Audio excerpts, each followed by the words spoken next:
Hello and welcome to your award-winning The Reasons I'm Broke podcast, bringing you the reasons we're broke every single week, ranging from comics, movies, TV, video games, and more.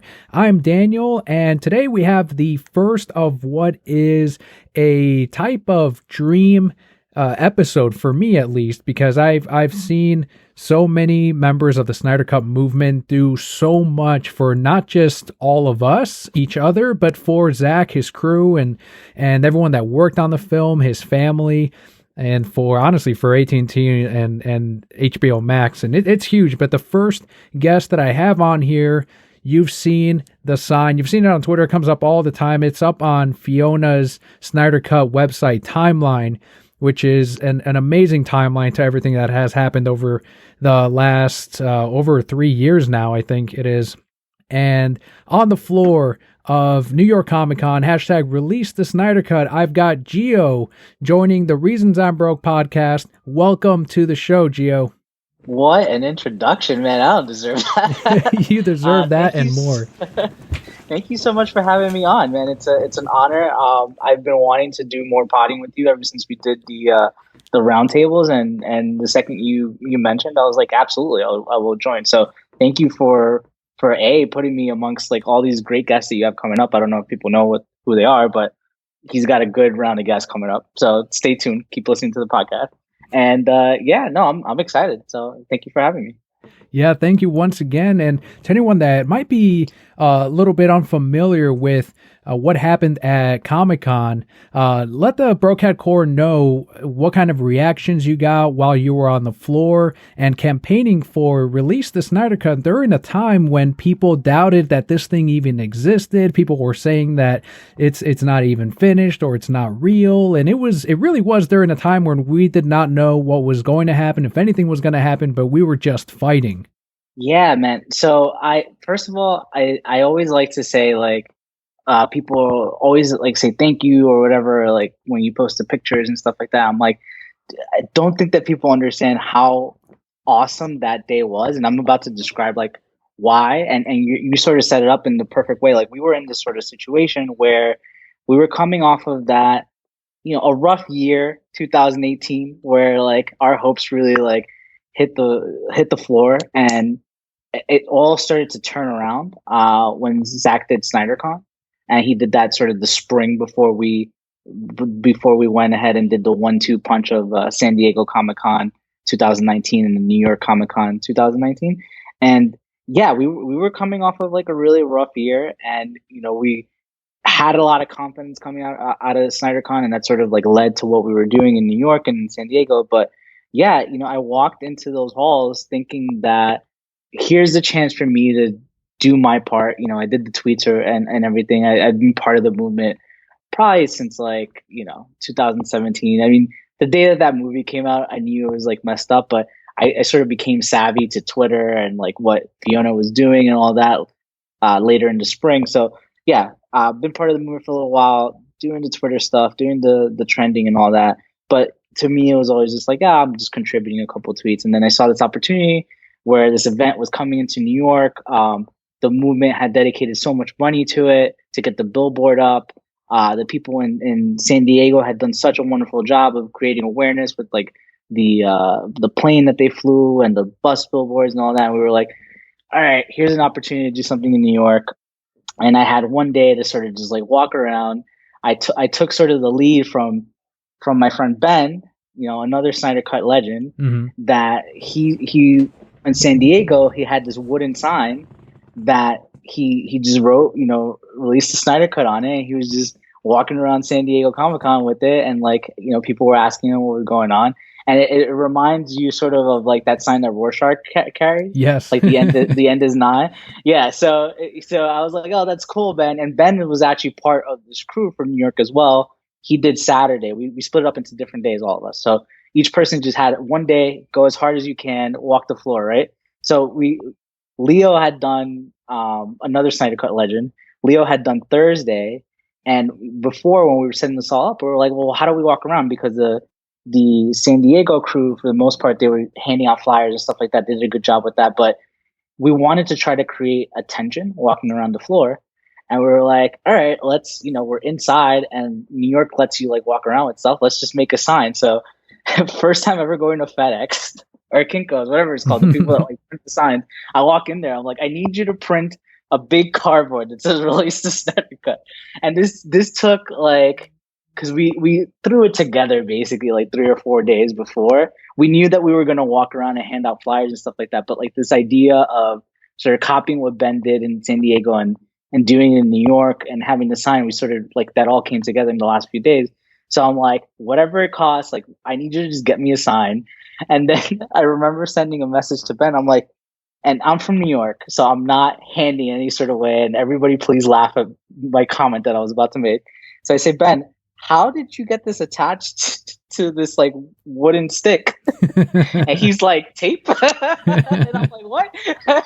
He's like, yeah, just go into like and I don't even remember the name of the stick anymore. I think it's called I don't even remember, but there's a specific type of stick that you get at Home Depot.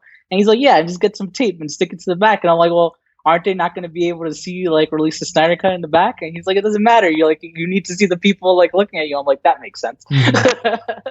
So we took that in and I'm walking around the floor with that. And I totally expected, coming off of those few years of everybody sort of giving us, can I curse on your podcast? Yeah, of course. Yeah, okay. Sorry. Sorry.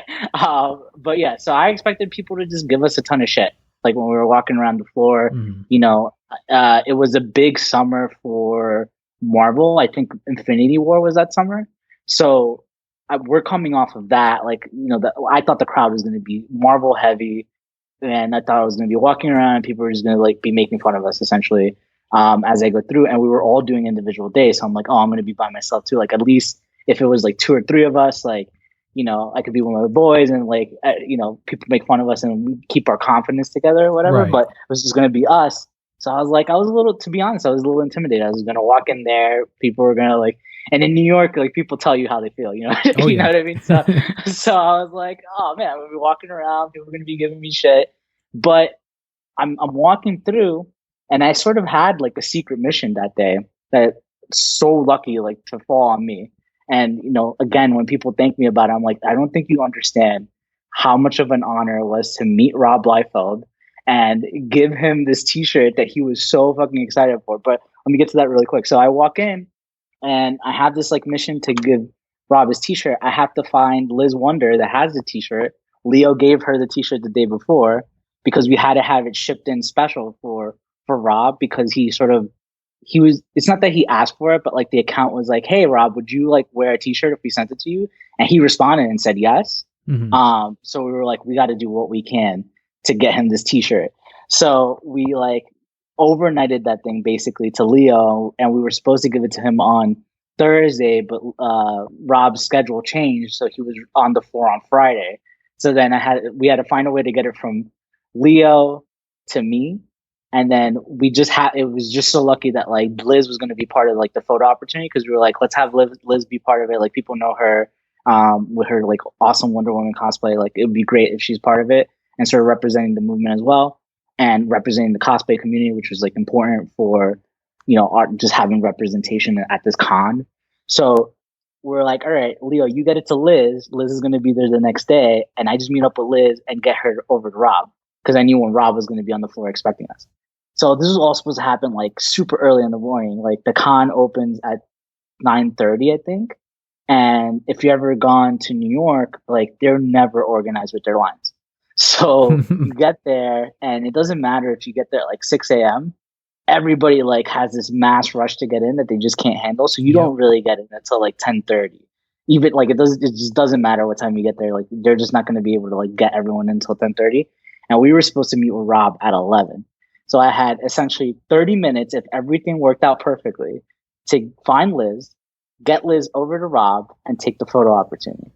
I went around, I'm looking for Liz, and she was doing a booth with Barrow, and they gave them actually like a whole section of the Javits Center, but this section wasn't on the map because it was the section that they used to have the anime convention on that they used to do at the same time as New York Comic Con, but then the anime convention got so big that they separated them. Mhm. So this thing's just not listed on the map because it's normally like, I guess, like a hangout area. It's not really like something that you have access to. But Vero had it, and I guess that's why they probably had the whole section. And it was a big space, so they could take all their cosplay pictures. That's what they were doing for that event. So had to go find that. Didn't know where it was. Kept asking people. Nobody knew what it was at all. And then finally, I forget who it was, but I found someone that knew about like what the section was because they were a cosplayer and they had taken a photo and they were like, yeah, you have to go all the way up, blah blah blah. And this whole time that I'm doing that, that's making me forget about how nervous I am about walking around with the sign. And I have the sign in my hand, like it's huge. You can't not see it, right? And I'm running around with this and I'm trying to figure out where this thing is. And I'm walking up to people, like asking them questions.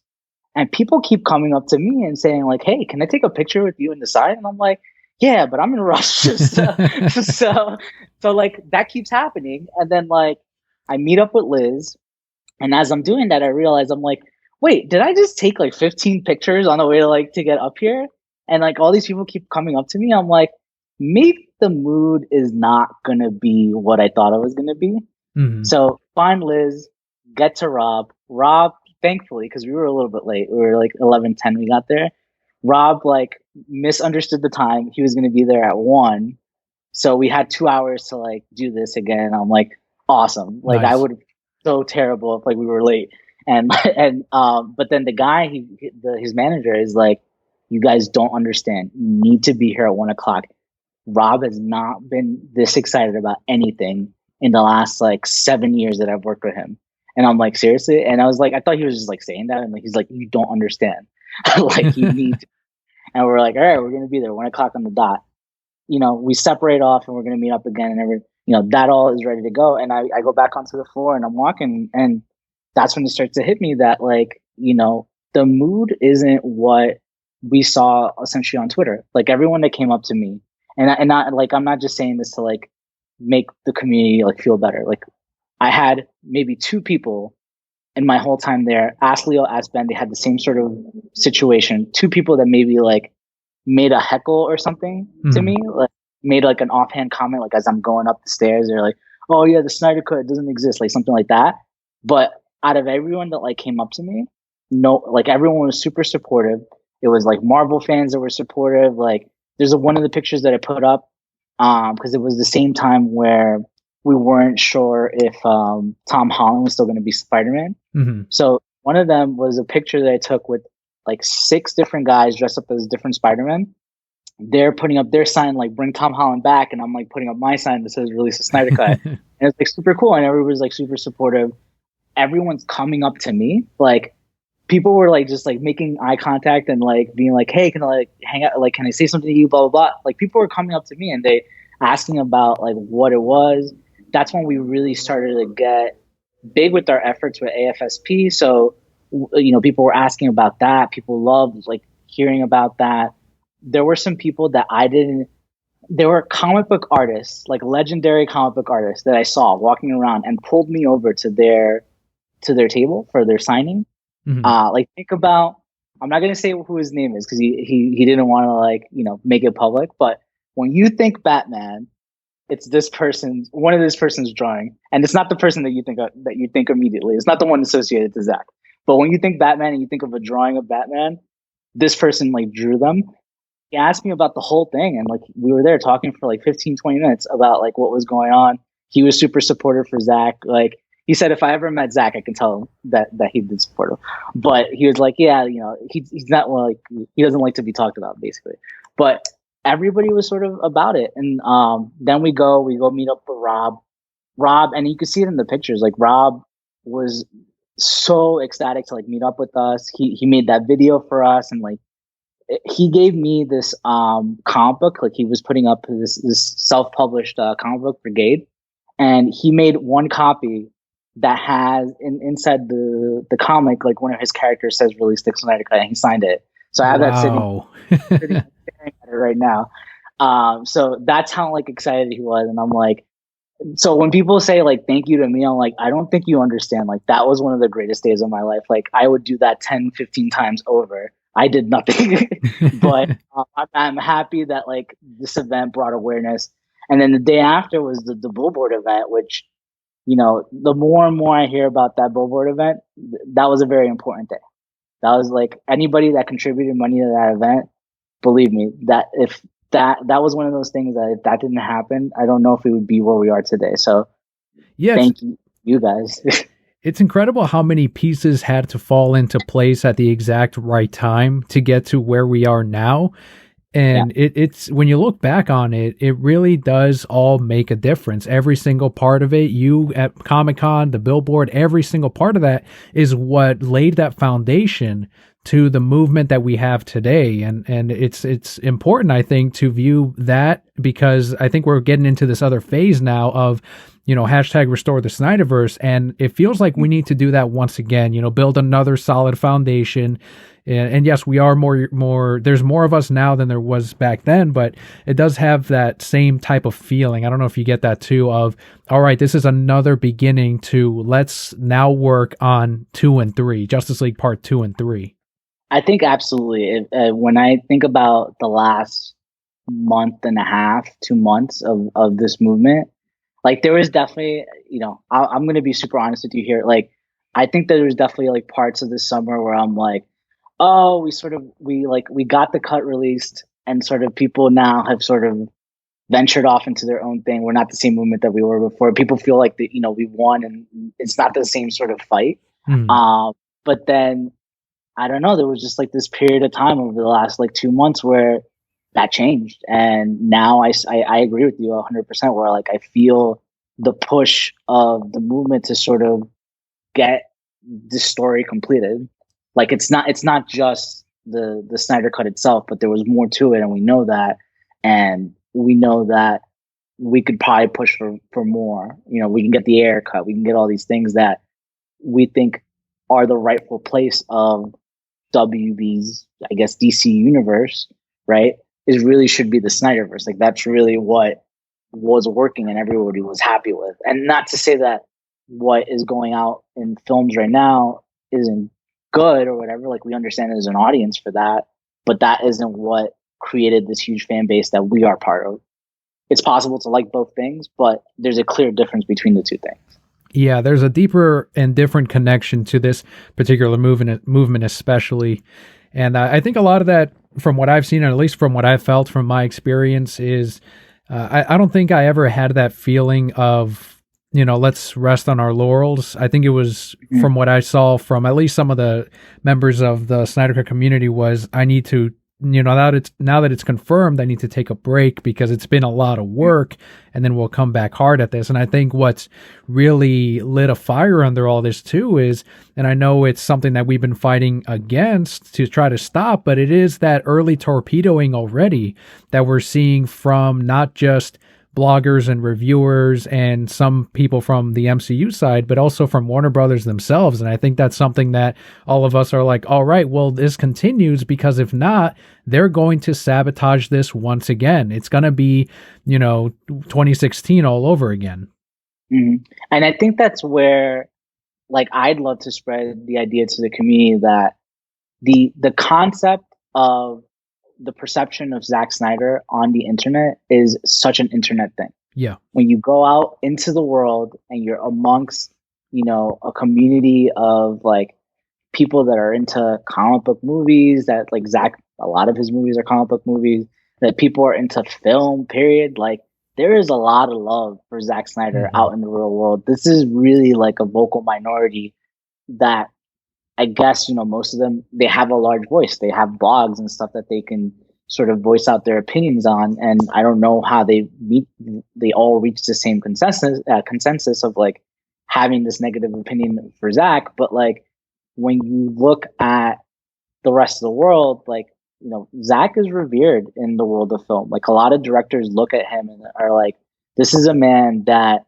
sort of has his own artistic style in a world where that isn't necessarily allowed, especially like when you focus on comic book films. They sort of really have sat into this bubble of like, well, this is what's successful, so let's sort of go in that direction because it costs so much money to make a comic book film, so we do need to bring X amount of money back. So even in that world, like he's able to sort of have this very unique vision He obviously has such a deep appreciation for film. He has a deep appreciation for how a film was put together. Like anybody that works with him, they're like, yeah, like you don't understand. Like he really loves his actors. He really loves his cinematographer. He really loves his crew. Like he really loves the stunt team. Like that sort of it's one thing to you're allowed to like that or not. That sort of there is that nature to art, right? It's ultimately an opinion, but from a technical perspective, it's undeniable that Zach is sort of at a very high level, and he's producing at like a level that people look up to. So that's something that should be appreciated and applauded. Like more people want to do that. I want more and more of our directors to have the ability to do that. And once they reach that point with their art, to be able to like make things at that level. I'd like to I'd like to tell the community like, hey, these people on the internet, they're not they're not really what people see in the world. And we need to sort of get Zach's film out to them so that they see that and they can see the two different, they can see Justice League and they can see the Snyder Cut and be like, all right, we see the difference between how you can make something. Like, whether I like this or not, there's a clear artistic difference between these two things. And maybe we want more of the 4 hour like awesomeness, not the 2 hours of really bad CGI. Right. Yeah. Well, I want to keep this Zack Snyder energy going, so I'm actually going to jump around on the notes here, and we're going to go straight into the posters that got revealed. And Brokehead Core that normally tune in every week, don't worry, we do have a little bit of news, including what's new on HBO Max, but it was a lighter news week, and aside from this giant poster drop, and we have more than just the poster drops too, but you had mentioned Zach really knowing his craft and reflecting that, I think he's at full confidence now, especially, he had spoken in the past about how after they made BVS, they were like, are we really going in the right direction after they saw all these reactions? And there was that little bit of doubt within them. But now it's to the point where they're releasing these posters from a giant company like AT&T and HBO Max, and with massive characters like Wonder Woman, Superman, Batman, and the rest of the Justice League.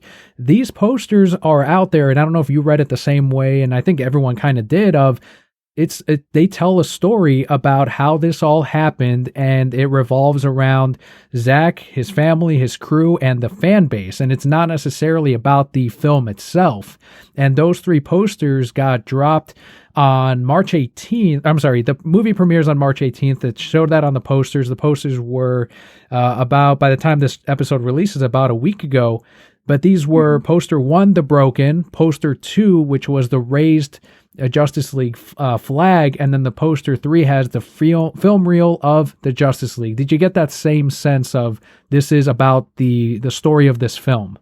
Yeah, absolutely. So here I popped them up so I can look at them.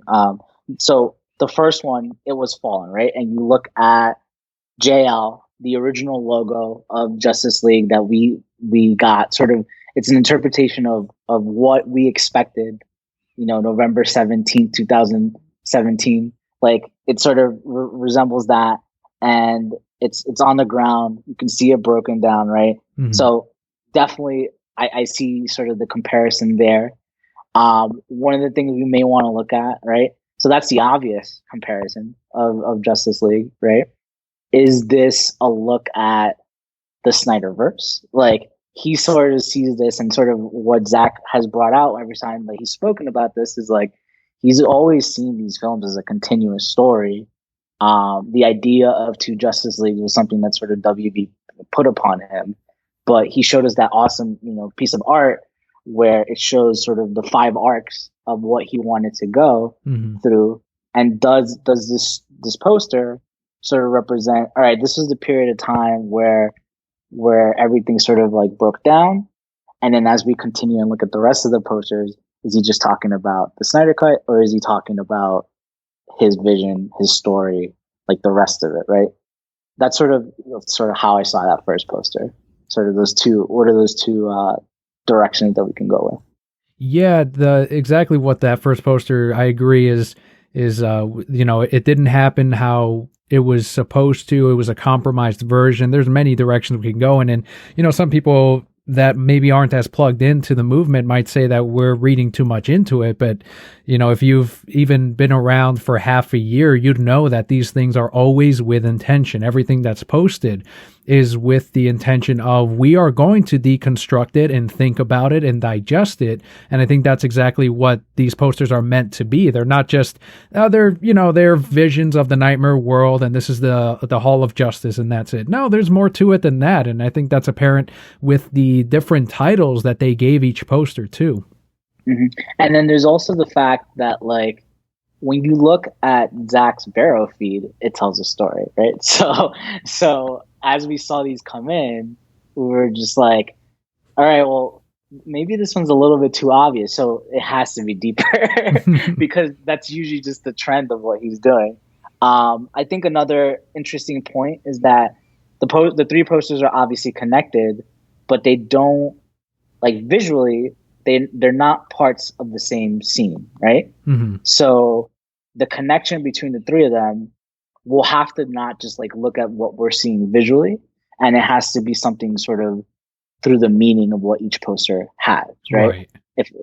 Yeah, exactly right. And I think that part two, the second poster that they revealed was that victory, that maybe that moment of, all right, this is back. We at least are getting the Zack Snyder's Justice League or the Snyder Cut.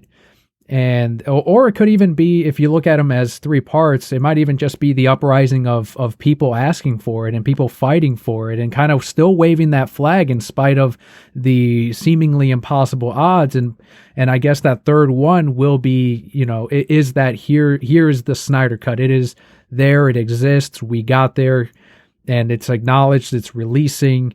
There's several ways that we can really look at this, but I think it's, once again, these aren't posters that they're putting out to market to the masses. These are ones, I think, for the fan base, and it tells the story of the film. Yeah, absolutely. So, going back to that flag, you look at the flag itself is sort of not in one piece. It's not it's a risen flag, but it's broken, right? Mm-hmm. So I sort of agree with your latter sentiment, where maybe this represents the point in time where, in this arc of getting this film back, there was a point in time where we were still broken, but we were standing still. And you can still you can very much see what it was, very much see what we're going towards, very much see that Justice League is standing, right? Mm-hmm. And it's above the rubble, right? So it's gotten to a point where you can see where it's there, but it's still sitting amongst this like nightmare scenario, right? Very reminiscent of that nightmare scene with Batman.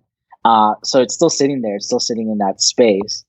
What's interesting to me is also that when you look at the third poster and you have the completed reel, so it looks like it's sitting on top of Superman's emblem, but there's all sorts of like rubble on top of it still.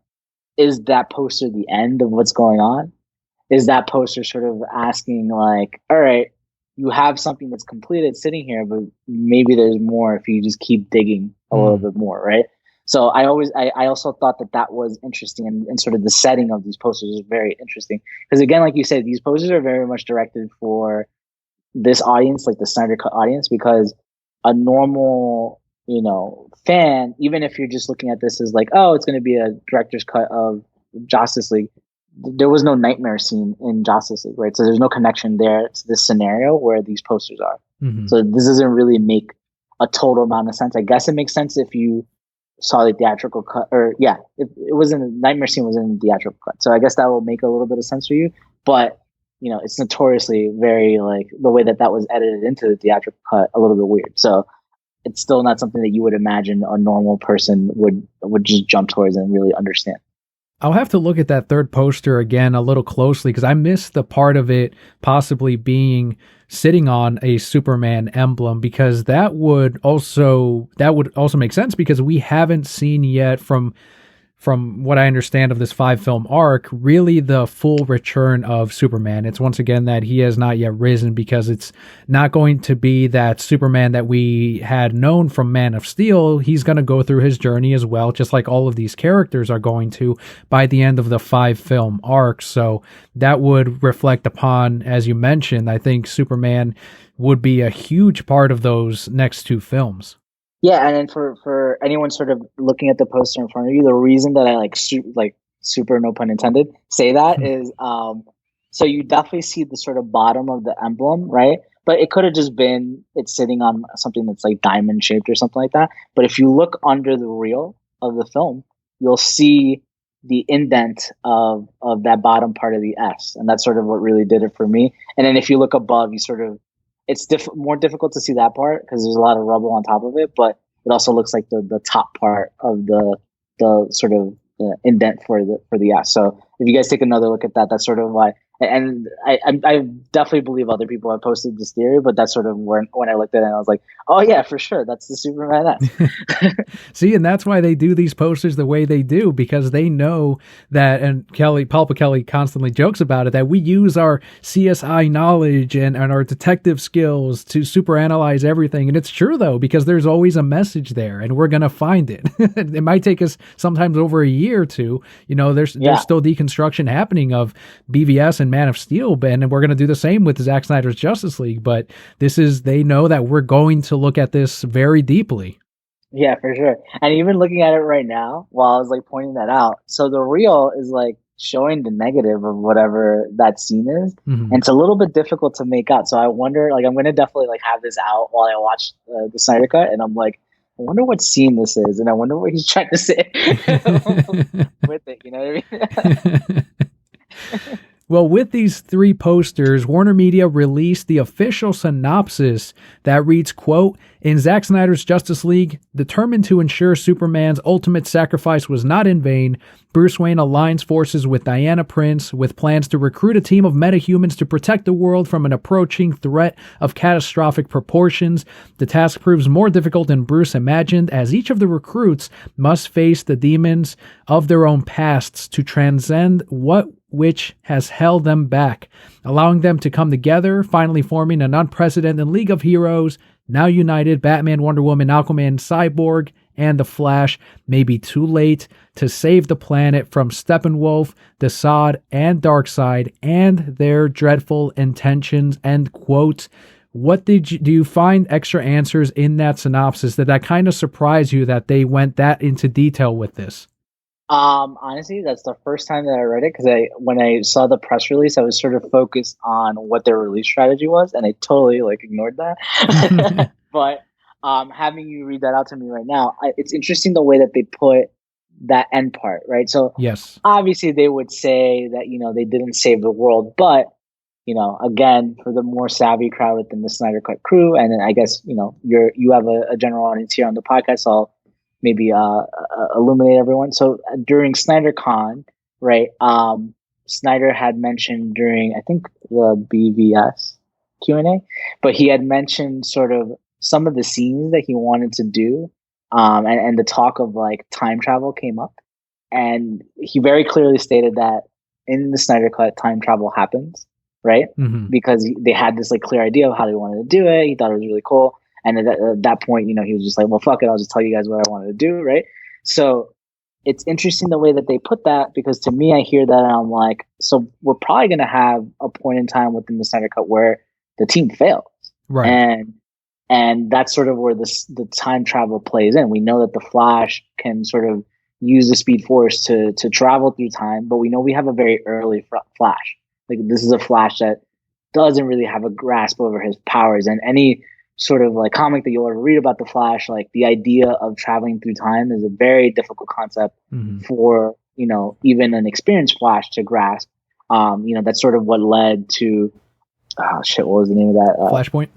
Flashpoint. Yeah. Sort of what led to Flashpoint, where he didn't really like understand the full grasp of what he does when he travels through time and changes things. Right. So, and this is again, an experienced Flash. So I think it'll be really interesting, even though that we know that it will happen. And sorry, spoilers I should have said spoilers for everyone listening to it that had no idea. I'm sure I've covered this at some point in the past. But yeah, it'll be interesting to see.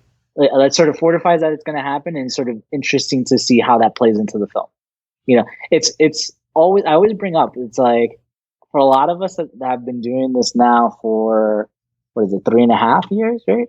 So for us that have been doing this now for 3.5 years, it's like we've been sort of ideating what this film is gonna be for this time, right? The 3.5 years after Justice League, and probably like the 2 years that we knew that this movie was coming together before Justice League as well, right? Because Zach would always like, throw us little things here and there even before that time. So anyone that was a fan of the arc, probably has been following us for a while. So we have so many threads of what we think is going to happen, and this, I guess, is another thing that, like, it's great to know that you're going to walk into this movie. First of all, it's 4 hours long, so there's no way that we know. Even watching an entire Justice League movie that was 2 hours long, at most, even if they use every scene, we only know half the movie. Yep. So, but even then, like, we know that he didn't use most of the stuff that's in Justice League. So yeah, it's good to know that we're gonna walk into this and we're still gonna be like super surprised about a ton of stuff. Even though I keep joking with my friends, I'm like, why does Zach keep spoiling the movie? But yeah. Yeah, my biggest thing too was the takeaway of that end part of, the heroes fail in some portion of this, but I even view this in the way that they're marketing it almost as if they're already telling us. And you and I both know, and everyone in the movement knows, that it doesn't have a definitive conclusion here, or at least that from what we know, that there is we're going to get the nightmare world, or at least it's going to end with more nightmare stuff in it. And Warner Media seems to be preparing that for, okay, well, this isn't the end. This isn't a cul-de-sac. They're marketing as, okay, this is the beginning of a war to come. And I think that's a positive sign. And even if they haven't yet greenlit, Justice League 2 and 3, it gives me confidence that they're at least marketing in this way of, if you support this and if it's a success, then yes, there will be more and we'll see that war. I'll be honest with you, man. Like, I'm super not pessimistic is not the right word, because I don't want this to go the way. I'm being hesitant about what I think is gonna happen, like what the future is, right? Like, I want to just be okay with this movie comes out. Mm-hmm. Zach gives it some sort of end, and we're all just like happy, all right? Like, we fixed this wrong. Because, to be honest, I'm a fan of Zach as well, right? And I'm a fan of his body of work. Mm-hmm. To me, the idea of a Netflix, for example, giving him 100 million and saying, do whatever the fuck you want, is great. Yeah. Like, if that is his future, like, to me, that is phenomenal. Like, he'll do whatever he wants with it. We'll get to see really the full breadth of like what his imagination will take him to, and he'll get to work on all these projects with all these people that he sort of created this relationship with across his career, right? Like, I'd love to see him, work with Fong again, and like, I'd love to see him like, bring back up, do maybe a movie with Jerry Butler. Like, I just love to see him like reconnect on all these relationships that he's built along the way, right? I want to be okay with that. Mm-hmm. That said, we all know that there's more to this story. We know that as much as Zach would have squeezed into filming, and we know he's very conniving, he did a lot of work in the time that he was filming this movie. If he was able to squeeze out an extra 2 hours, like, we know that when Justice League was written, it was one movie. It wasn't Right. two movies. We know that they forced them to separate them out, and then there was another rewrite to sort of maybe get to this 2 hour cut. Like, that wasn't just a directive that they gave to Joss Whedon. That was one of the things that Zach was battling with before he exited the project. We know that there's more to what he's trying to do, and if he's game for it and they can figure out the logistics, which are going to be hard. There's just a lot of people involved, right? We have to get contracts for Henry and contracts for Ben. Ben doesn't seem like he really wants to go into his own direction. And we have, all the stuff happening with Ray Fisher, which is devastating, but like all the stuff that's happening with him and WB, like, there's so much that needs to be overcome. But then we sort of sit there, and here we are saying that we're going to watch the Snyder Cut on March 18th. And when you say that, you're like, all right, well, if we did that. Yeah. So it's like, I'm very torn in a lot of directions with what the future is. I'm sort of, my mind right now is like, I think you really hit the nail on the head. March 18th, we need to support the shit out of this movie Hmm. because even if it doesn't mean that Zach comes back for more projects, like this will be a gold mine for what HBO properties are, right? Yeah. Like their TV shows can be this. Like maybe David Ayer, gets to release his movie, and then, maybe it's easier to do for him to sort of move forward with something. Maybe he does his like, he was gonna do a Gotham City Sirens. Maybe that becomes a Hmm. TV show. So like, there's so many things and so many people that were interested in playing in Zach's world, where we would love to see that, and we would love to like have that move forward.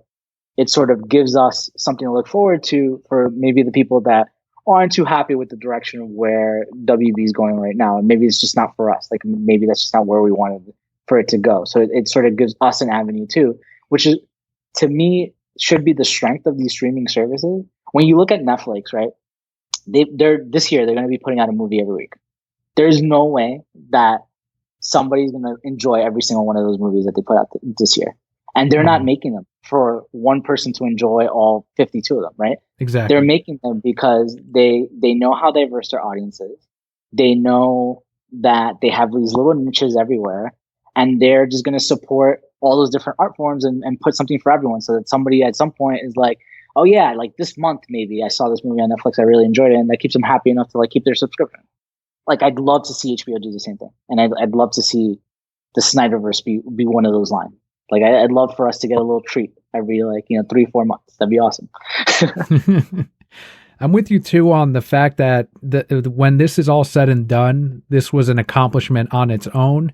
And if this is all that Zach wants to do with the Snyderverse, then so be it. I think we would all collectively be like, okay, we'd celebrate what we've done if Zach says, this is it. We're done fighting, and no, we don't need to ask for more because I don't plan whatever it is that and if he ends up saying something like that, I think we would all respect that and kind of just celebrate what we did end up getting and support him in future projects and support the actors that were supporting Zach and we're fighting for this as well, and kind of continue forward. I don't think it would be the end for the movement. I think we would, all still collectively be Zack Snyder fans and still celebrate the DC characters and everything. But until that happens, I think it is, as you said, support the shit out of it, make it a success, and see what happens after that. Yeah, absolutely. So, what are your thoughts on how do we get this movie, especially you have this podcast that has a more general appeal than just Zack Snyder, right? How do we get this movie in front of more people? Because I've heard a lot about sort of, all right, it's a 4-hour movie. Yeah, we're diehards and we'll watch this 4-hour thing, but maybe some people don't want to sit through a 4-hour movie. And like, I guess whatever other like negative things we could say, there is the negative connotation that will be built, before this movie. There are people right now, I think, that if you go to Rotten Tomatoes, and I don't know how Rotten Tomatoes allows, they need to look at this, but there's a rating right now for Zack Snyder's Justice League that has not come out and saying that they don't like it, right? How is that possible? I haven't seen it. So yeah, like how do we sort of approach that? Like, how do we as a community make sure that we sort of spent all this time sort of like telling everyone to go fuck off and we're going to do what we want to do, but now how do we bring them back and say, hey, watch this movie?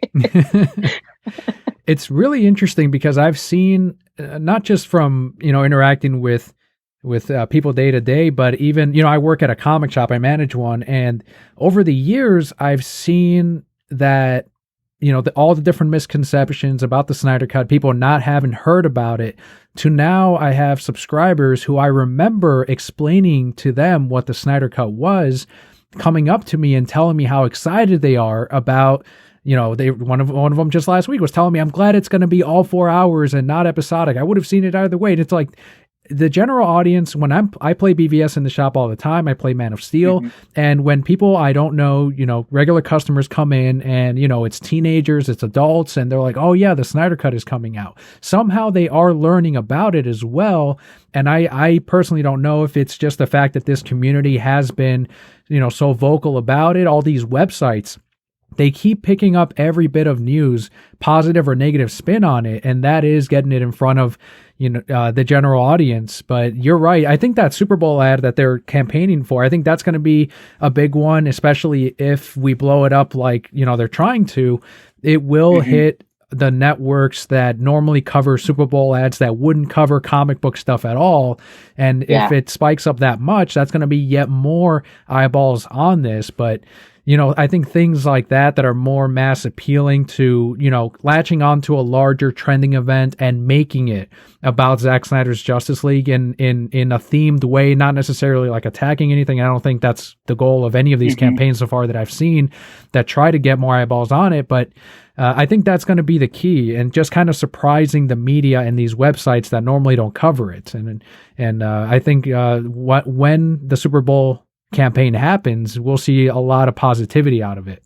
Yeah, for sure. And I saw today that Zach's going to be joining some sort of panel that IGN's doing. They have some sort of event. And I saw a lot of people like, well, IGN wrote a lot of like bad articles that they actually did sort of against the Snyder Cut and all this. And I'm like, yeah, but I think an event like that isn't meant for us, right? We're hyped for this movie. Yeah. We're gonna go watch this movie. We all have our HBO Max subscriptions. Every day I see, all our we're a global presence. I say this all the time. I see every day somebody helping out a new person to figure out how they can go ahead and get a VPN, get whatever they need to do so that they can get. And this is the awesome part, is for them to get an HBO Max subscription paid and sign on and do it. But how can they do it from their country? Because just for legality reasons, HBO Max is not there yet, right? So like every day I see this, I'm like, we're figuring out. We're going to figure out how to watch this movie. We need to figure out how to make sure that for 3 weeks, 4 weeks, this is the highest stream piece of content. That's like a very important thing. Like people, this is ambitious, but I want people to talk about this movie the way that they talked about Hamilton, like when it came out on Disney Plus, right? Like I want it to be at that level. And it's not even, me saying it's ambitious, but I don't even think it's that crazy, because people are starving for comic book content and there's nothing out there. Nothing will be out for a while. Like Disney keeps moving back Black Widow.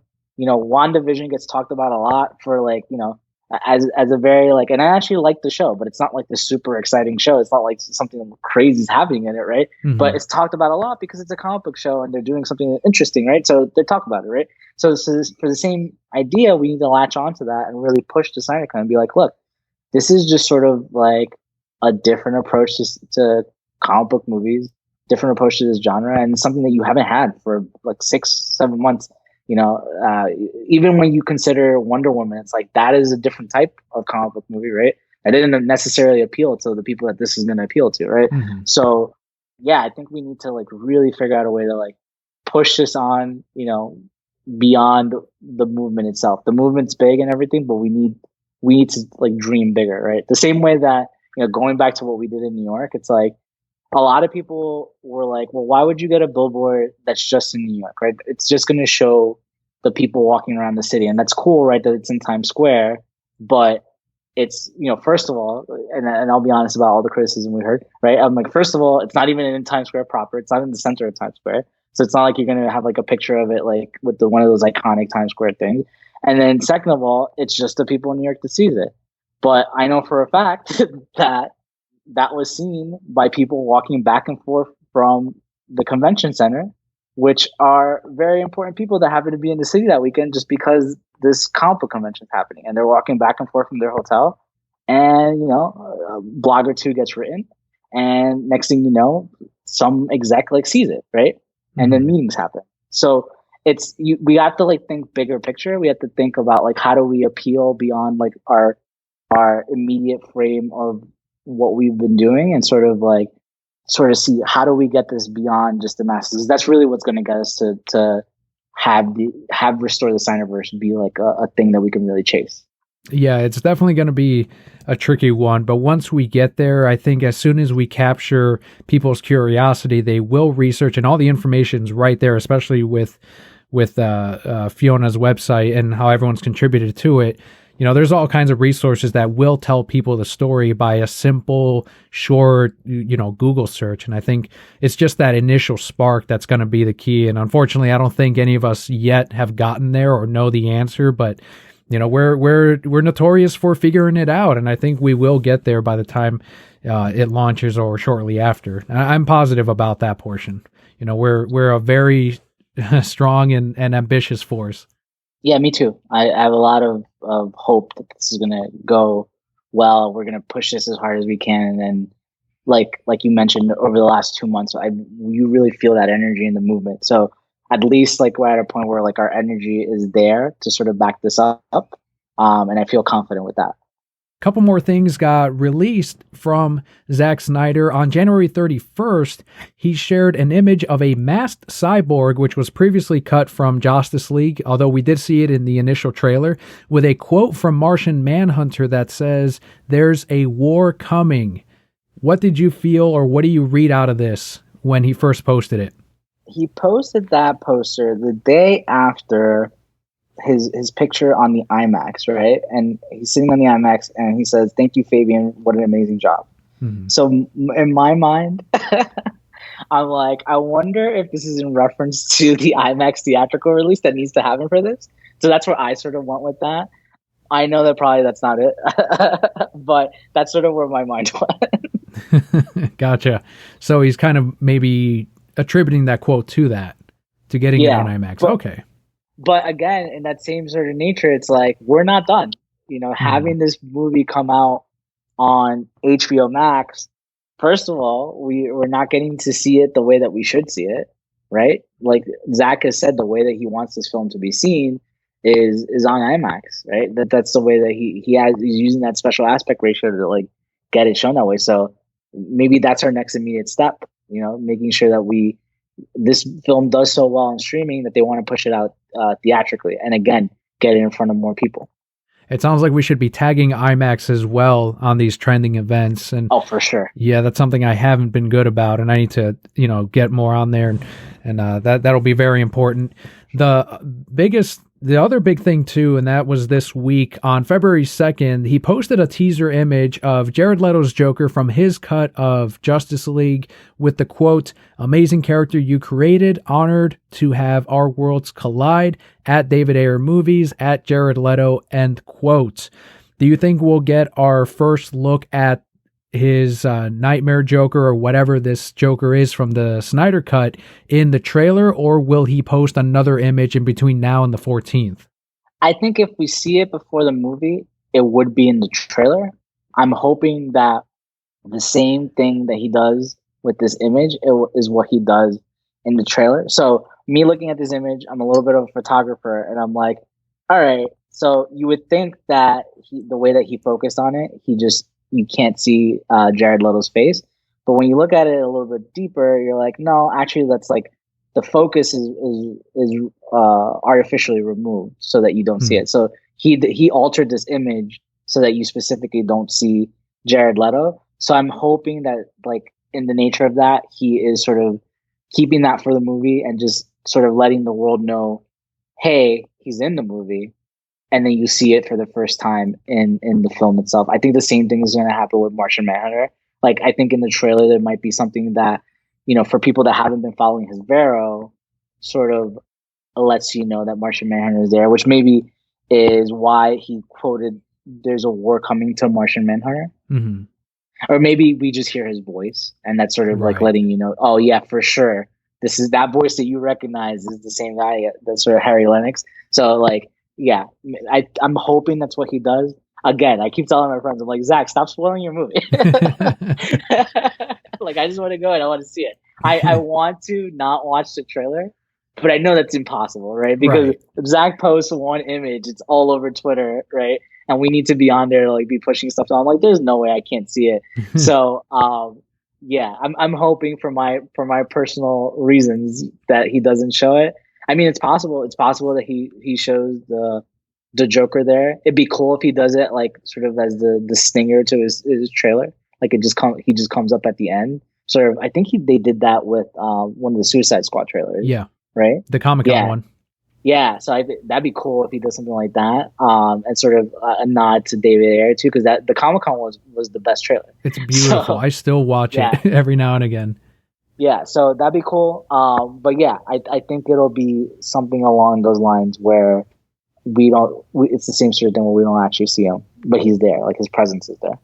I do think that this trailer that we're getting on February 14th will be a more action-packed, capture the general audience's attention type of trailer. This is, I think, going to be the one that the intention is to get even more people to subscribe to HBO Max and get more people to watch this. So I think that first trailer that they released with Hallelujah was for the fans, and this one that's coming out will be more mass appealing.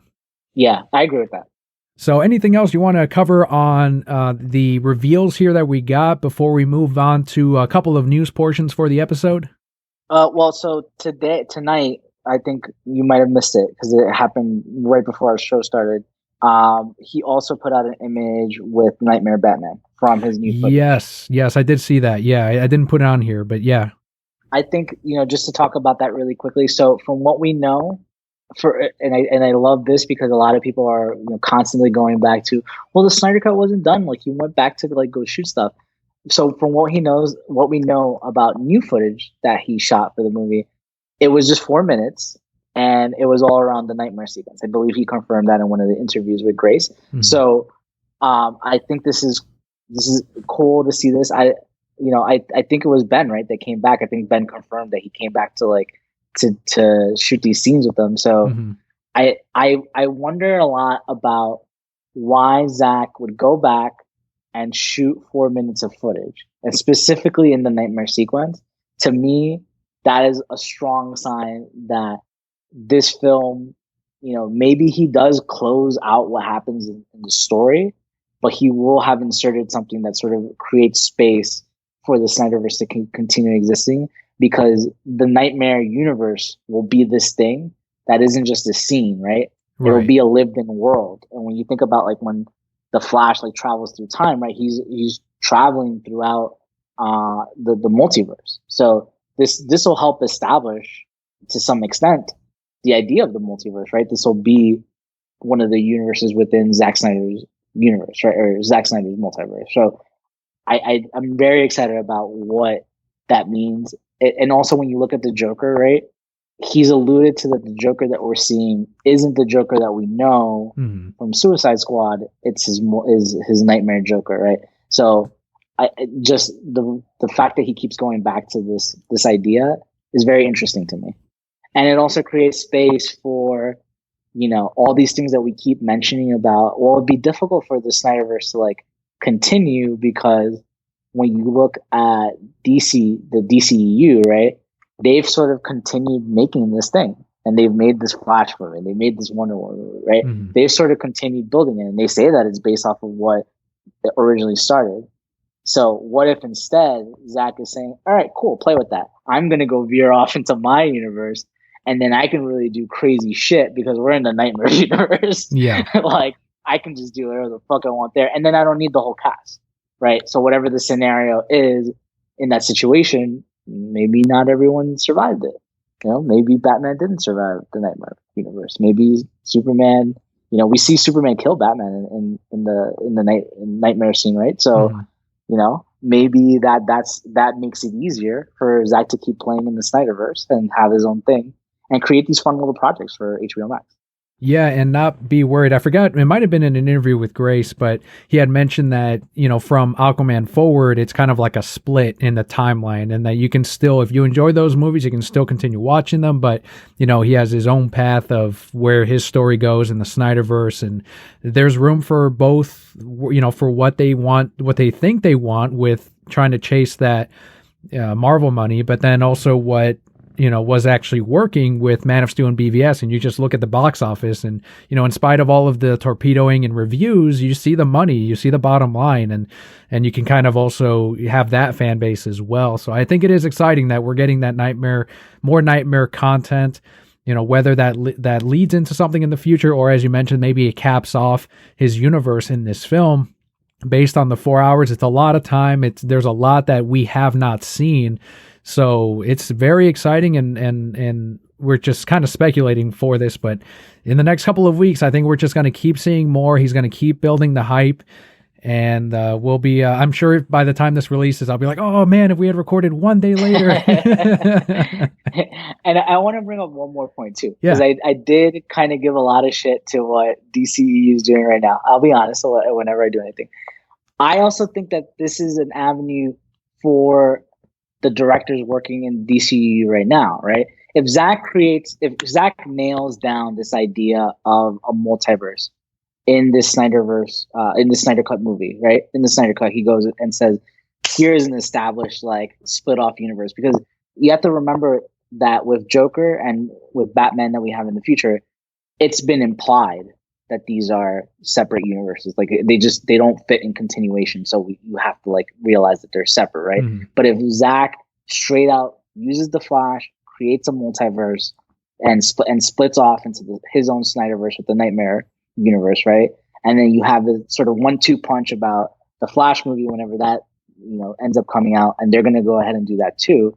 I think it creates a lot of room for these directors to be able to do these sort of things where like, you can have an Aquaman that's just this fun movie that's like super silly and like doing its own thing. And then you could have something a little bit more serious like Birds of Prey, where it's like trying to like look at different angles of like this comic book genre and be more focused on sort of the female, hero side of that and all that. Like, I think it's just great for everyone involved because Mhm. everyone's sort of been pigeonholed into this concept of what their universe is, and all credit to Marvel where they have a person sort of leading and directing that. It's not just willy nilly where the studio is sort of saying, here, you make this movie, you make this, and it's going to be in the direct. They have a person sort of sitting down and saying, this is what keeps it all into continuation.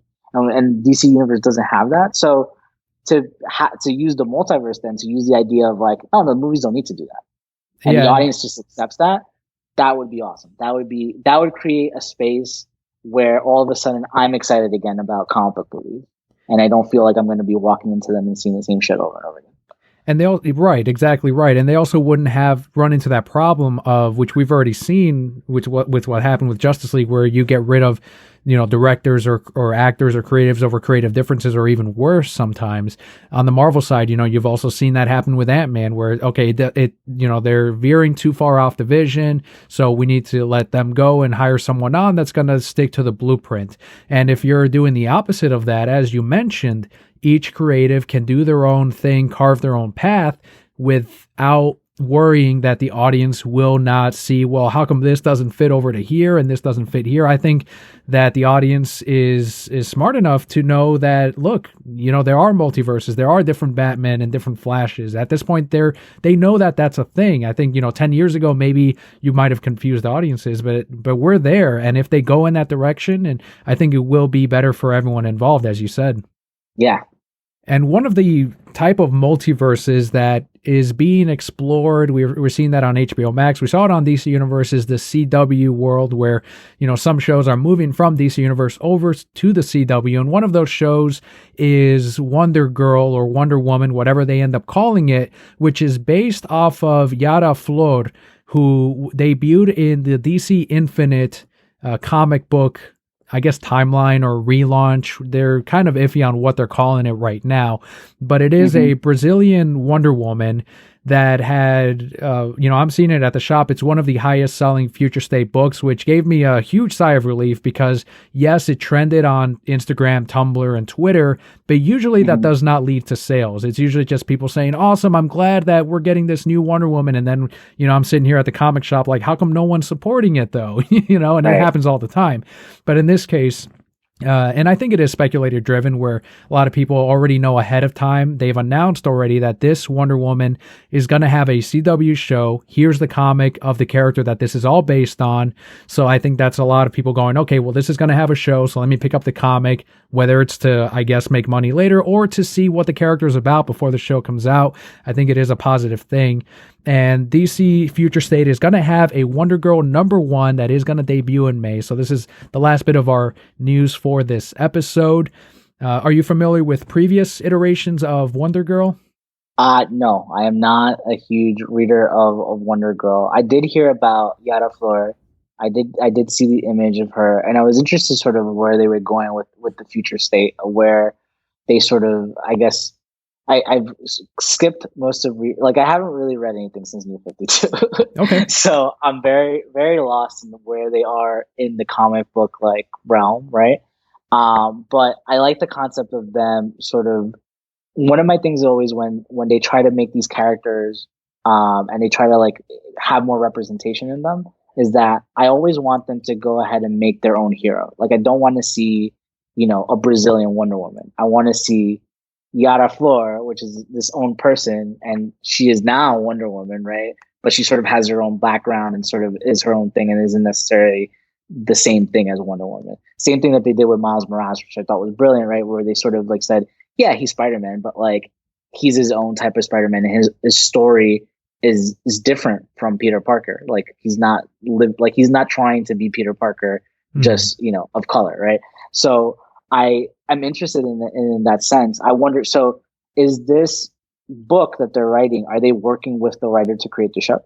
That I'm not sure about. I'm sure they're so far what they've been doing with the CW shows, from what I've seen on these comic writers on Twitter, is that there is a what do they call it? They reference the writers for questions about the character when they build it, but then they kind of go off into their own and make it, the CW's version of it. They kind of get the basics down. They're like, okay, so this is what her origin's about, great. But they very rarely get the comic writers to come on and, be a member of the writing team. They instead just kind of reference them every now and again. So that could be a good and a bad thing, because sometimes the shows end up being better than the comics, but then other times the comics end up still being the better versions in the end. Yeah, like for me, it would be interesting, because if she's being built in the comic right now, I would be just worried about how, she's being built on the show, because it's the same character, right? Mm-hmm. So again, going back to creative freedom, it's like, it feels like neither party has freedom there, where neither the comic book writer can sort of really veer off into their own direction, nor the show, because they have to sort of keep this continuation. And it'll be difficult because they don't have source material to like take and then say, all right, this is where we're going to go with it, where they sort of stay in the same realm, right? Like you watch the Flash, right? Like that Flash is very similar to the Jeff Johns Flash that they were sort of embodying, right, to make that show. So they had the source material to sort of like go off of that and sort of say, all right, well, this is how this Barry thinks and this is how this Barry moves, and we can just sort of then take our 22 episodes or however many we have and sort of go into our direction. So I'd be worried about the fact that they're building them at the same time. Mm-hmm. And it's just about like what you're saying. Like, I feel like the character will not necessarily like lose, fans, but it'll just be difficult where someone's a fan of the show and then they pick up a book and it's not the same character that they're reading. So it'll be difficult. Yeah.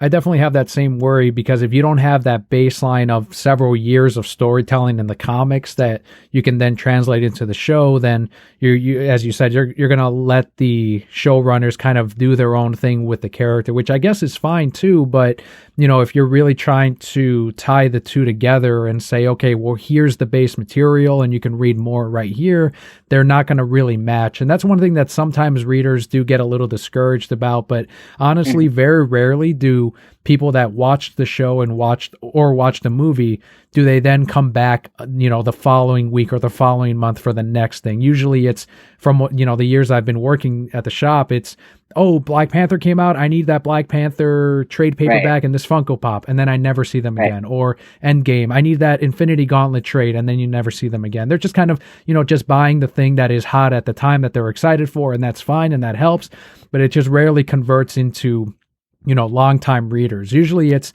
the line launches and relaunches like the New 52 that ends up bringing on brand new readers. Right. And, as a fan of comic books, and saying that, like, and I'm assuming your audience like knows that New 52 was a very long time ago. That means that I haven't read a book in 7-8 years, really. So, and it's terrible for the stores, because I really do love comic book stores. Like, I don't have a pull list right now, and my whole life I've had a pull list, but I don't have one right now because there's just nothing that like I need to constantly read every month. And it's, getting more and more difficult to keep this store together. And I think that there's a lot of value in the comic book store, right? To me, it's like, so I didn't learn English until I was like 6, right? I born and raised in New York, but my grandma like raised me and she doesn't speak English. So I spoke Spanish until I was 6, until I needed to for school, that I would learn English, right? And comic books are great because comic books are like a very easy way to like, it's easy to like pick up the words there. You're seeing the action. Like, the pictures really help you to get into this sort of literary world without having to dive into a book right away. It's not necessarily the most appealing thing to a 5, 6 year old kid, right? And it's great for them to have this little book to like pick up, and it's a great way for them to sort of let their imagination run wild. So, like to me, it's sad that like it feels like the industry isn't pushing people towards the comics. They're more so thinking about the comics as a way to push people towards their shows. Exactly. That's a huge problem. And that was a problem with Marvel when the MCU really started gaining steam. They were changing the comics to reflect the movies as opposed to, as you mentioned, trying to bring them over to the comic books. And right now, ever since a little bit before, and I think they're moving in that direction, but definitely after the AT&T acquired the book division, it kind of had I have this weird, give and take relationship right now with this, because my heart is in, this is great. We're getting the Snyderverse, at least a big portion of it back, and we're going to see that. But then working in the industry, I'm like, I'm seeing now two Marvel comicses. It's like, Disney ran their Marvel comics exactly in that way, and they're still running in that way of, all right, now let's change, Nick Fury to look more like Samuel L. Jackson, Nick Fury in the comics. Okay, cool. That's done. Meanwhile, the comic readers are like, whoa, hold on, what? We're not the one, but we've been reading for years. How come none of those viewers are now reading the books because you made that change? And now you're just changing it because that's the standard in the movies. And that's, I think, a huge problem. And it seems like now DC is starting to move in that direction and trying to make their bottom line, as high as possible by making their profit margins as large as possible, which is fine, and that's business. But their intention is not to push the comics anymore. It's to bring on, I hate to say it this way, but cheaper talent. They let go of they're still letting go of their longtime talent that had been building up these books since before the New 52 and letting them contract out to independent comics. And they're bringing on up and coming writers and readers. And writers and artists. And unfortunately, the books are suffering because of it. So, it's weird how I'm kind of two ways on this one. Yeah, no, so if you look at the current Marvel movie / TV slate, right? You look at like they're going to be introducing Lady Thor, they're going to be introducing Ironheart, they're going to be introducing the Eternals and all this stuff, and then you look at the very short history of Marvel comics, within the last like 5 years, they all introduce these characters. So you look at it and you're like, they've been introducing characters just to like make their movies. Yes, and like to me, it sort of devalues what they were selling us the characters as, right? Because those characters came in and they were like, we recognize that the 90s and the 80s world of comics didn't have a ton of representation, so we're going to go in and like, this is a new world, we're going to go ahead and like do it this way. But were they really doing that, or did they recognize, Black Panther did really well, so let's go ahead and like put more representation into the book so that then we could go make the movies, right? And it just feels like disingenuous to me, and to me, like, I'm just like, I don't want to be part of either thing, right? Like, I don't want to read the book and I don't want to watch the movie, right? Because it doesn't feel like it's a story that somebody wanted to tell. It feels like it's a toy that somebody needed to get over to me. Exactly. And this is the way that they do it. Yeah, as soon as DC Comics let go of Dan DiDio, who has been on since before the New 52, one of the quotes that resonated with me, especially as a retailer, when he spoke to retailers, he said, "We need to make stories that inspire televisions and movies, not comics that are serving the movies and the shows. We need to be that inspiration." And that's where all these stories come from. They come from the comics. And if we're not making that content, then, that's kind of self-defeating the whole thing. And then he got let go, and I was really disappointed. Say what you will about Dan DiDio, I was always a pretty big fan of his. Yeah, it's like people are forgetting that, like, what is this? 2021, the writer's strike was 2008, something like that. But the very interesting piece of film history, right, is that the birth of the idea of comic book movies came out of the ashes of the writer's strike, because before that time, people had tried comic book movies a lot. They didn't figure out how to do them because they would go ahead and approach these very wrong, right? And then they didn't have these writers, right, that they were working with, and they had to like work with all these new groups of people. And the comic books were perfect for having these like wild ideas to like turn into a movie, and having these like fresh screenwriters that they had now to work with in Hollywood because everybody else was on strike, and coming out with movies from that. And that's sort of like how comic book movies really became popular because this avenue created from, the norm being destroyed because they couldn't go to it. And then now they needed to go back into this like, library of like books and do that. And then, the Iron Man was successful, so they veered off from that. They had, even like the lesser known properties. So like when A V for Vendetta was successful and all that, like all these movies happened at the same time for a reason, because they saw comic books and they were like, all right, well, we have this new source of material, or we can sort of inspire our movies from there. And like, it was a very interesting place for a lot of these genre directors to work with. And they were cheap to work with. So it's like, oh, this is great, because then we can bring in these like cheap directors, and then we just have to adapt these books. We don't need expensive writers, like, and then we can go ahead and make these movies. And that, it was awesome for the industry. And now it's sort of become a blockbuster, like the complete opposite of what it started as, right? And yeah, you're right. Like the same, if the comic books then become that same sort of thing where like the studio is deciding what books are written because they eventually need to get to the point that becomes a movie or a TV show, then we're never going to have an imaginative book, and we're never going to have a book that really like grasp people to buy the issue over and over again. Like there might be a story here or there that people like, but that character won't resonate the way that these iconic characters like resonate. And it's not just like a Superman or a Batman. Like there's a lot of recent characters that resonate very well. Like if you look at, Kyle Rayner, for example, like that was a character needed in the 90s, and he resonated really well with a lot of people just because so they took a fresh new spin on Green Lantern, and it sort of just became its own thing. That's a completely new character, and like people love him. So it's not just these iconic like people, characters from the 50s and 60s. It's like there have been a lot that has been created in recent history within our timeline that, the reason that doesn't happen anymore is because, like you said, we're not hiring talent, A, and then B, they're not really being allowed to have creative freedom within books.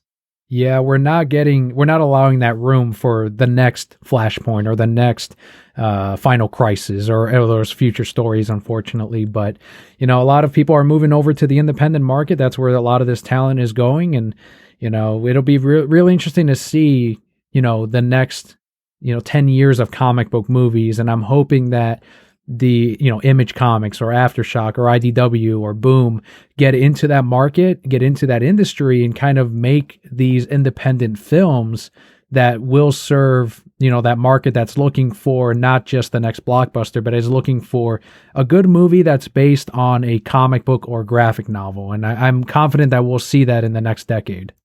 I'd hope so too. I would love that. To wrap up today's episode, we're going to plug the amazing streaming service, my favorite streaming service currently. It is HBO Max. Once a month we do What's New on HBO Max. We have the February 2021 highlights. If you want to see the full list, type it in right on Google, HBO Max, but I picked out some of the ones that I know I'm personally excited for, and I don't know if any of these kind of speak out to you, something that you want to watch on HBO Max this month, Gio. But the quick rundown of the highlights, I've got the Austin Powers trilogy. Batman Through Batman and Robin is back on HBO Max. We have Batman the Brave and the Bold TV show, Justice League and Justice League Unlimited from the Timverse, the Matrix trilogy, Saw 1 through Saw the Final Chapter, Up in the Air, Willy Wonka and the Chocolate Factory, The Batman, Static Shock, Argo starring the great Ben Affleck, and Blade Runner 2049. Which of these pop out right away to you? So my funny choice, definitely go back, visit Batman and Robin. We make fun of it. If you partake, in some substances that are legal in some states and not in other states, that is a very fascinating movie to revisit. And it's a good time. And if not, it's a quick movie, and it's funny. I think if anything, Arnold Schwarzenegger's like gifs and memes that have spawned out of that are just fantastic. He's the best part of the movie. It's definitely worth a revisit, and it's a good one to like, you sit there and you're like, this is one of the worst comic book movies. Every time you like come out of one that you don't like, and then you go watch that and you're like, all right, I see where we can go. I'm gonna shut up now. So that's a fun one to visit. I've always had a good time with that. Matrix trilogy. That's another like series that's just really interesting to revisit. The Matrix, so they'll probably be using. They just did a remaster of the Matrix, and I don't know for a fact if this is using it, so somebody can go ahead and check. But they'll probably be using that as what they're streaming, and they did a really good job remastering that. So if that's what they're using, like it's if you're like, oh yeah, I've seen the Matrix before. Like it's just cool to revisit this movie. A lot of the effects are like revolutionary, not just for their times, but it's great to revisit that movie and in a world of CGI to see what directors used to do before and sort of. And I'm a big fan of Hong Kong films, so like the homage to like John Woo and all that. Like Mhm. I just I love watching that. So that's a great film. And then even like the sequels, I know a lot of people didn't like them, but again, just from like the action perspective, like it was just fun to like watch those movies and see what was cool at the time and where sort of they went with that direction. So that's a fun trilogy. Austin Powers, a funny thing to revisit. I only really like one and two, maybe. I really Mhm. like one and two, like from time to time I laugh at it. The three was the one with Beyonce, right? Yeah.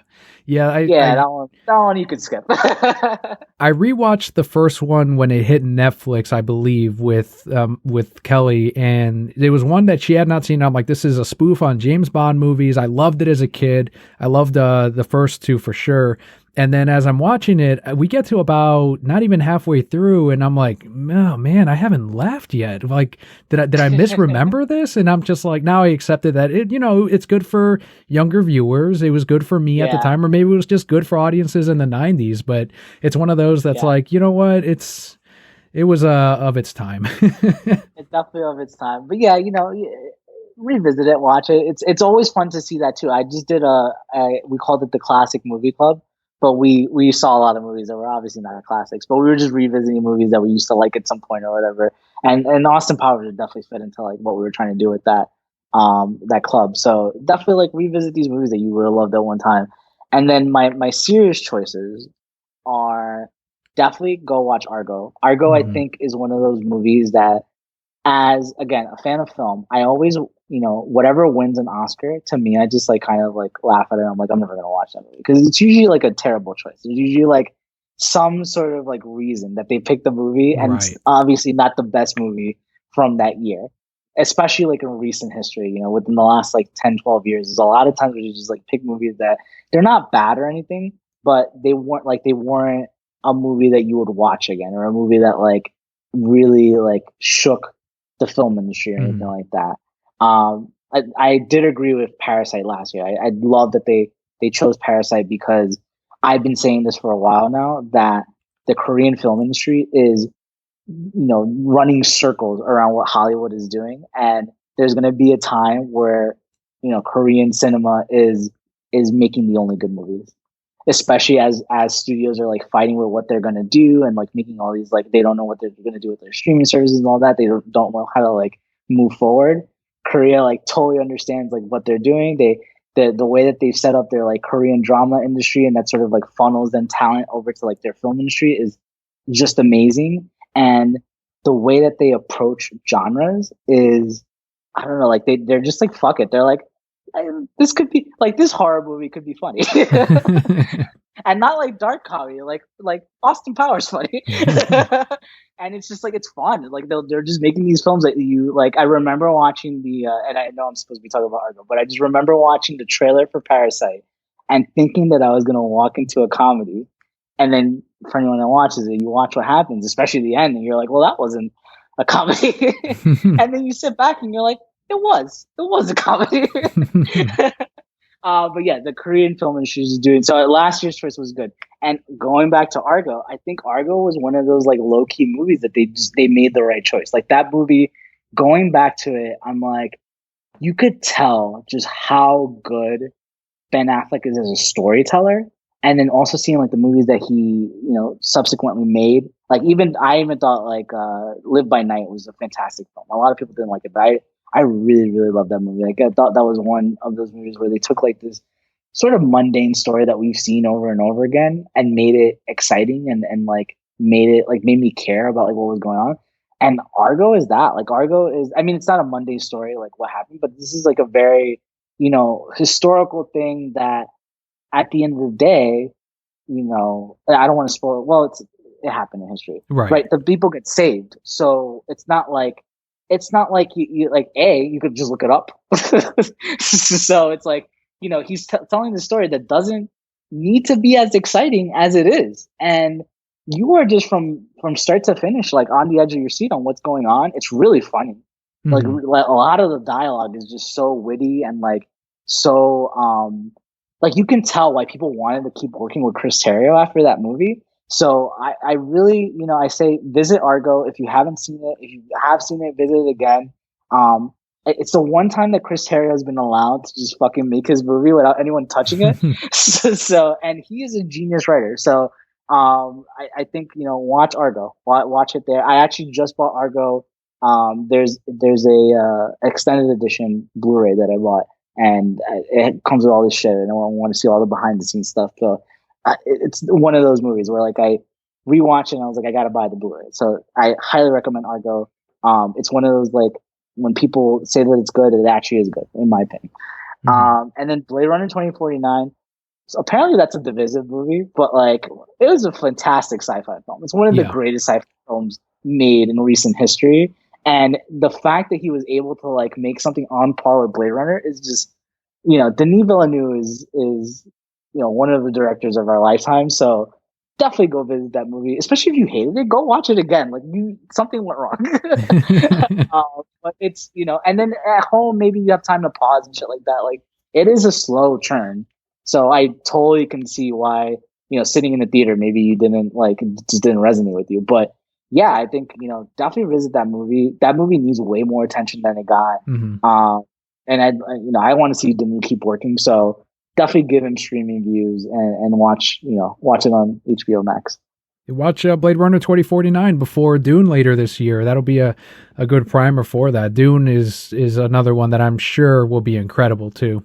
Yes, that movie looks fantastic. My rounding thoughts on this HBO Max thing too is that the DC Universe offerings, as we all kind of predicted, have moved onto HBO Max, which was smart of them. Instead of licensing it, Batman the Animated Series back out to Amazon Prime, they kept it all in-house into HBO Max. So they delivered that service, that value to people that might have missed what was happening with DC Universe. And they're like, oh, well, I'm getting it on HBO Max, so now I can enjoy the Timverse once again on this service. And with Zack Snyder's Justice League, DC fans are going to move on to HBO Max, and it's because of things like this and because of things like Zack Snyder's Justice League that are going to keep them on for the long run. Yeah, for sure. This is a service that you were paying what $6, $7 for before, and now you're getting as part of this like amazing package with all of HBO plus all these films and stuff. Like HBO, just give us money for advertising for you. They gave us the Snyder Cut. I will forever be grateful and advertise them. Absolutely. So, Gio, this has been an absolute pleasure. I'm really grateful that you once again agreed to come on the Reasons I'm Broke podcast. I really appreciate it. The Brokehead Core, in case they want to continue this conversation with you, this is where you get to plug your projects, what you have coming up, and where they can find you. For sure. For me, it's easy. I'm not doing any like podcasts or anything like that. I'm just on Twitter. So it's B_I_NGIO. I know it's weird, but it's my name, right? Like that song, like the dog, Gio. But yeah, so B_I_NGIO. And that's the same handle that I have on Instagram as well. I am a very, very amateur photographer, but I swear they look nice. So you can follow me on Instagram. I have my pics up there. I'm always trying to do fun stuff there. I like to think that my stories are funny sometimes. But that's sort of there. Yeah, hit me up on either one. If you want to like get into a chat on any of this stuff on Twitter, you can feel free to DM me and all that. So that's where you can find me. And Dan, please, the pleasure is all mine to be on here. Like I said, I always love having chats with you, and I'm so happy for us to be able to connect and do this. And I'm happy that I get to like lead off this amazing round of guests that you have coming up. So hopefully I've warmed this up for your audience. Yeah, you've done absolutely great. There will be links in the description of today's episode on where you can find Gio. So in case you're driving or anything, just come back to the description and you will find the links to Instagram and Twitter. thank you once again for joining us on the Reasons I'm Broke podcast this week. Make sure to stay tuned. As he said, this is the first of several different members in the Snyder Cut community. And I hope you come back after Zack Snyder's Justice League so that we can celebrate this once again and maybe discuss different portions of the film when it releases. Yeah, for sure. And I'd love to, like, some of the other guys that are coming on, if maybe we all want to do like a roundtable again, that would be awesome. Because I love all these gentlemen that you have coming on, and yeah. So thank you for having me on. And your audience, make sure that you're subscribe to HBO Max, watching all this shit, and then watch the Snyder Cut. Absolutely. And Brokehead Core, thank you so much once again for tuning in this week. All will be well.